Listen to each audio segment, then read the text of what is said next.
Hello, beautiful souls, and welcome to my channel. Greetings, viewers. Get ready to immerse yourself in the world of Mary Adams Holmes in this video. Mary Adams Holmes, May 8, 1910 January 21, 2002 was an American artist and art history professor.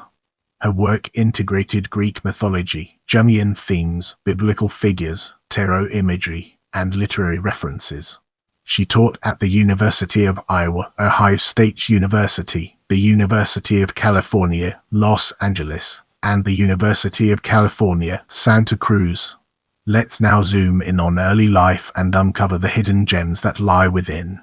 Mary Holmes was born on May 8, 1910, in Aberdeen, South Dakota, to John Horace Holmes and Marie Heloise Adams. Her sister, Sarah Holmes Buttell, was a year older, and the two women remained close throughout their lives. In 1914, the family moved to Chicago, where Mary attended one of the first Montessori schools in the United States. The academic freedom in her elementary years led Holmes to focus on drawing and painting until, when she was 8, her teachers urged her to learn to read. She later transferred to Miss Hyer's School for Girls and studied there until her parents moved to Muscle Shell, Montana, when she attended Hannah More Academy, a boarding school near Baltimore, Maryland. As we enter this new chapter, let's navigate the complexities of career and unravel its multifaceted nature. After graduating from Hannah More Academy in 1927, Holmes attended Hollins College and earned an undergraduate degree in philosophy. She said, "I deliberately chose a school that would have nothing to do with art. It had no art history. It had no studio art. I chose it because of that, because it might affect my mind, and I didn't want that." After graduating from Hollins in 1931, she spent a year in Europe with her sister, Sarah Buttell. There she took classes at the University of Berlin and Académie Courtoisie in Paris. When Holmes returned to the United States, she enrolled in Johns Hopkins University to study with Max Bredl, a pioneer in medical painting, where they spent 6 weeks drawing one bone. She later remarked that, "I'd thought we were done the first day, but we just kept looking, and it was invaluable. I wouldn't trade anything for it." Although the experience impacted her work, she did not complete the program because it was too bloody and painful. Holmes began teaching after her divorce, as a single mother requiring an income. After a year as a teacher at her alma mater, Hannah More Academy, she enrolled at the University of Iowa, where she earned a double master's degree in painting and art history. There she became close with art professors Emile Ganso and Philip Guston, and, after completing the master's program, she joined the faculty to lecture in art history. When the U.S. entered World War I in 1941, several professors at the University of Iowa were drafted, offering Holmes the opportunity to take over teaching classes partway through the semester.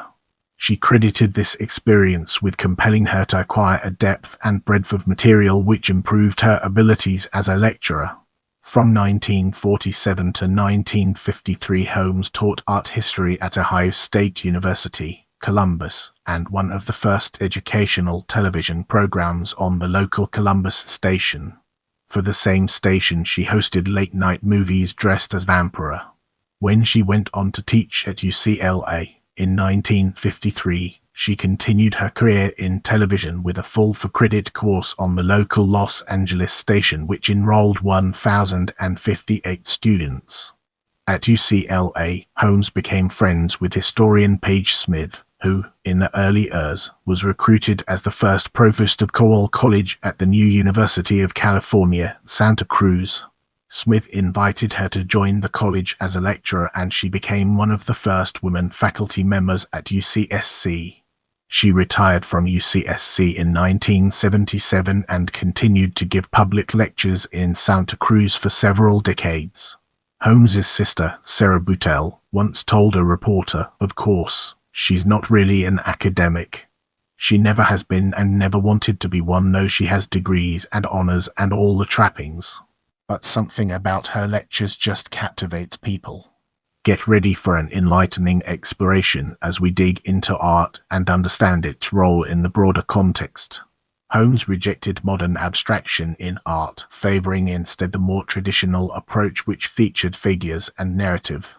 She believed that the whole function of art is to make visible what is invisible. Her broad academic background was essential to her artistic practice, as she believed it was extremely important for the artist to know as much as possible about everything. Her art reflected a diverse interest in stories and across time, ancient India, medieval Germany, and the French Renaissance. Although she draws from diverse subject matter, she rarely painted from a live model or photograph. Holmes included animals alongside the human figures. She considered this practice aligned with Hindu art, which often portrays figures as either part animal or with an animal counterpart. Holmes' culminating work was the chapel that she built on her property in the early years. Within its 3 rooms, she curated paintings to specific themes: the Wisdom Chapel exploring the myths and meaning of womanhood, the Holy Spirit Chapel featuring 9 gifts of the Holy Spirit, and the Lady Chapel telling the story of the Virgin Mary. Without wasting any more time, let's jump into the fascinating world of personal life. In 1935, Holmes and her friend, Barbara Betts, took over a former speakeasy and Chinese restaurant in Madison, Wisconsin, and returned it to its original Victorian appearance. There, they opened a student boarding house and art salon. On June 15, 1936, Holmes married Gerald O'Malley, who was involved in the Madison real estate business. She left him a year later and went to stay with her sister in New York City, where her son, Michael O'Malley, was born in October 1937. She never remarried. Later, Holmes noted that if it hadn't been for my divorce, I would probably still be a philosophical housewife, so I suppose that was the turning point in my career. Holmes admired and cared for animals all her life. A photo of Holmes and her son, Michael, each on horseback, appeared in the Iowa City Press-Citizen in 1946 when she was teaching at the University of Iowa. While teaching at UCLA in the years, she lived in a medieval-style castle in the countryside of Agora with her parents and a menagerie of animals. On her property in Santa Cruz, where she built her chapel, she kept horses, cows, sheep, goats, chickens, peacocks, dogs, and cats. On a personal level, she believed that animals are terribly important to people. I have a very strong theory that people who are not accompanied by animals suffer from that. With the groundwork laid, let's now examine legacy and its connections to our previous discussions. Mary Holmes died at Dominican Hospital in Santa Cruz on January 21, 2002. In one obituary, John Dysks, a fellow faculty member at UCSC, remembered Holmes as an incomparable colleague who was delightful company. He admired her courage and her intense professionalism as an art historian, which he rather disliked because she was full of so many eccentric opinions. I love interacting with my viewers, so leave me a comment and I'll do my best to respond.